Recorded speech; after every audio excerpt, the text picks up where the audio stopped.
Hi everyone, Boothany Tano here, the internet's busiest music nerd, and it's time for a review of this new Rapsody album, Please Don't Cry. Yep, latest LP from North Carolina lyricist extraordinaire Rapsody, who was on a pretty impressive run toward the end of the 2010s with the release of Lila's Wisdom, as well as the conceptual Eve, which was a track-for-track tribute to numerous powerful, influential women in music, in media, in politics, and beyond. Each of these projects, in their own right, were very well received, and it felt like at that time, momentum was really building behind Rapsody, even if she didn't make the most commercial or accessible or catchy type of hip-hop. She was really developing a brand as a rapper's rapper, somebody who's bringing back pen game and concepts and storytelling. However, it's taken a while to get this follow-up album, and when you actually listen to the content of it, it's not hard to see why. As it seems, Rapsody has been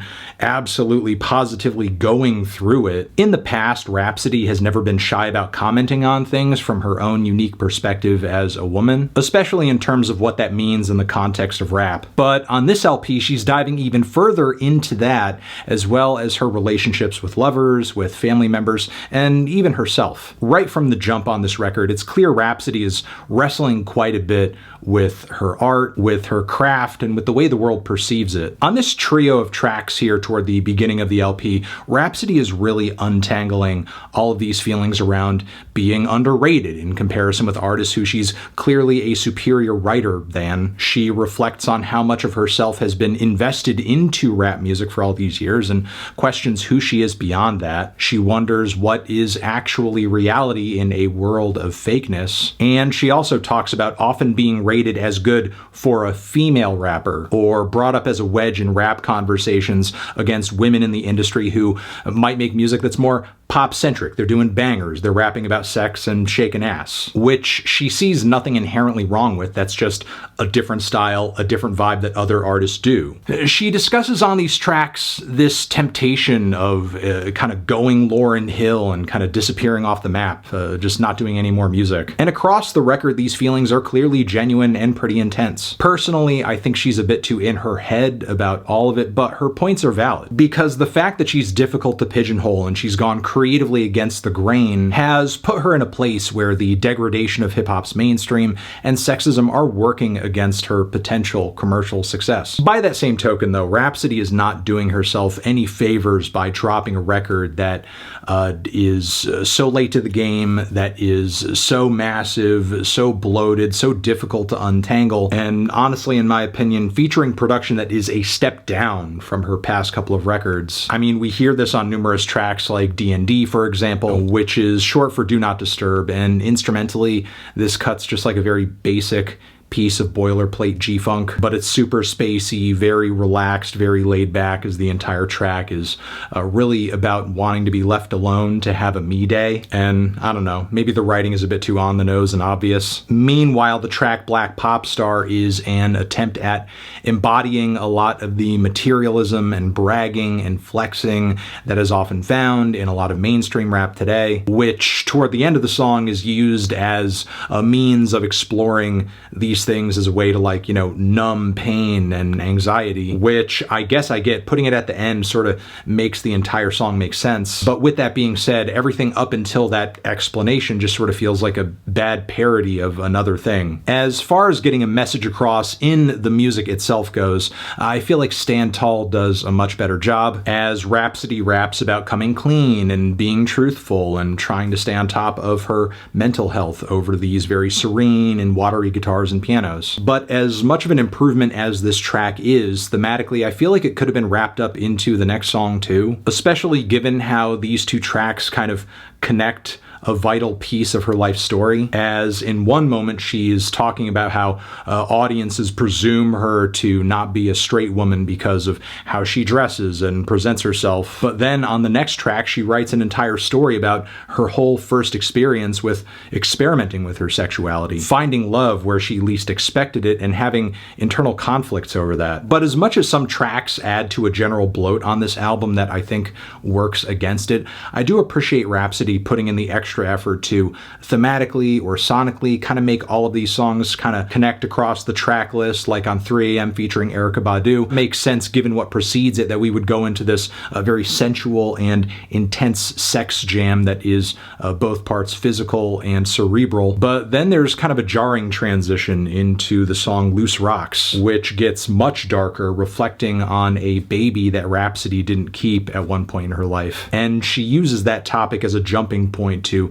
dive into mortality and youth and aging, also reflecting on an older loved one who is suffering from dementia and how much that is just devastating her emotionally. And I feel like this track is proof of just how immense and incredible of an artist Rapsody is when she just has amazing source material to work with and she's fully locked in. The wide variety of songwriting angles continue deeper into the second half of the record. We have Diary of a Mad Bitch, which is all about betrayal in the context of romance, which narratively I like and appreciate, but the hook on the track from BB Borelli is absolutely annoying, totally fried. Get your rocks off, get your rocks off. Yeah, one of at least a handful of examples of just the production and songwriting on this LP, despite its, again, just wealth of song concepts, song topics.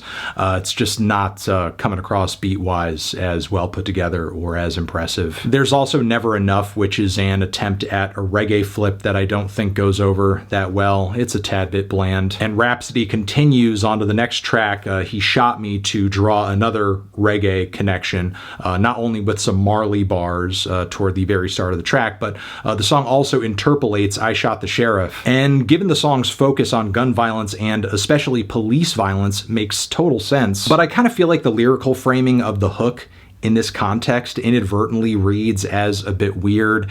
I shot the sheriff, but I didn't shoot the deputy. He shot me. When obviously the point the song is trying to make is that people are being shot by police without having shot anyone. Sadly, the record continues to be kind of a mixed bag toward the final leg. Very anemic beats and subpar vocal mixing kind of kneecap the full potential of God's Light, as well as Back in My Bag, which is an attempt at a banger, but isn't quite one. The song Raw, featuring Lil Wayne, hits a lot harder. I think lyrically and delivery-wise, Rapsody is actually in her bag on that track, and the Wheezy feature is pretty entertaining too. Both of them are pretty effectively able to center a lot of what they're saying around rawness, literally and conceptually. We move from here to Lonely Women, which is a hilarious self-love anthem performed in a way to where it seems like Rapsody is masturbating during parts of the song. It's actually pretty incredible how she's, written this track, mapped it out, conceptualized it, and performed it in a way that comes across as pretty accurate. A Ballad for Homegirls, featuring Baby Tate, is another great highlight too. Again, love the love on the rocks and betrayal narratives and storytelling going on here in Rapsody's bars, and I love how the whole track is playing out like a conversation between her and Tate. And Tate contrasts Rapsody's bars with a flow that's a lot more melodic, a lot more pop-centric, and yeah, their creative chemistry is undeniable. Production on the track is great too. Rapsody then ties the narrative of this album up with some themes of self-acceptance, accepting her emotions as well, being okay with crying, and accepting the natural reactions she's having to these emotionally overwhelming things and experiences. There's also, of course, themes around finding solace in your faith in God, which I would be more or less fine with if not for the fact that the instrumental and the singing kind of sounds like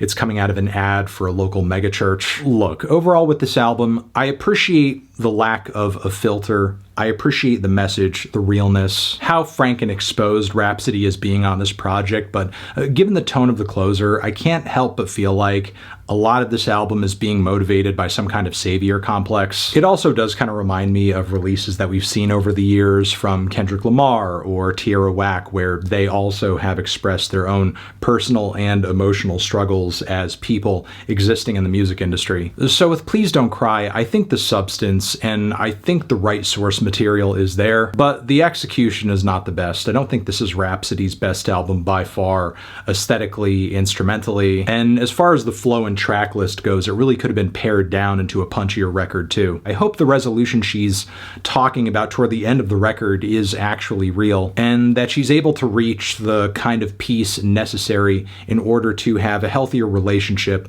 with herself and her creative process. Because ultimately, I think the music industry needs a Rapsody. Feeling a decent 2 strong 6 on this one. Transition, have you given this album a listen? Did you love it? Did you hate it? What would you rate it? You're the best, you're the best. What should I review next?